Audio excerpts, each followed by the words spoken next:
It is unfortunate that drug-related crimes are on the rise again.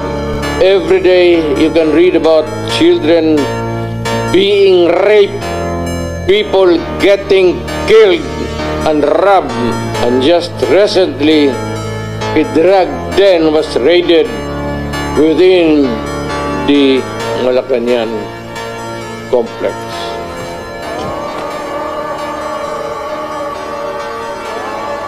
We saw the biggest voluntary surrender of more than 1 million drug users and personalities, which is a feat that has never been seen in the country's history. 1.6 million po ang sumurrender.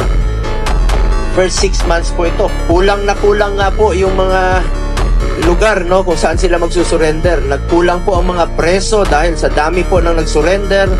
Nagsurrender po sila dahil sa paniniwala nila na seryoso po ang war against drugs ni Pangulong Duterte. Ako po'y nakulong. Ako po'y nabuhay kasama ang mga kriminal sa Pilipinas. At kilala ko po ang underworld. Napag-usapan po natin ang mga biktima ng sinasabing war on drugs, pero hindi po natin napag-usapan ang mga biktima ng mga durugista. Kung paano pinapatay ang kanilang mga anak, pinapatay ang kanilang mga asawa, pinapatay ang kanilang kapitbahay. Kung paano po sa loob mismo ng Bilibid, kung saan po ako nakulong ng 3 taon at ginawa ko pang pelikula ito. Ang pangalan po ng pelikula, maaari niyo pong panoorin, Hari ng Selda.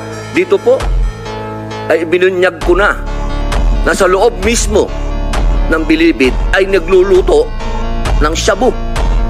1998 po yun. Kung bibilangin po natin yung taon na yun, hanggang sa dumating ang Iron Man, ilang taon po yun. Ganun po kahaba ang mga panahon na namayani at talagang naghahari ang mga drug pusher sa Bilibid. Na nung sa panahon ni Pangulong Rodrigo Roa Duterte, masasabi ko na po na natakot ang mga kriminal.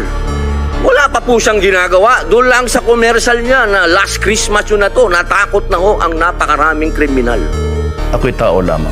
Kaya binabati ko pa rin, Merry Christmas. Kayong mga durugista, magdanakaw, mga korap, mga kriminal, at yung nagpapahirap sa Pilipino. Kaya kung ayaw ninyong minto at patuloy pa rin ang karahasan, ito na ang huli ninyong Merry Christmas.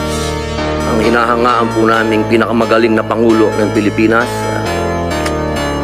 PRRD, Digong, Mayor. Drugs will destroy the Filipino. It will destroy my country.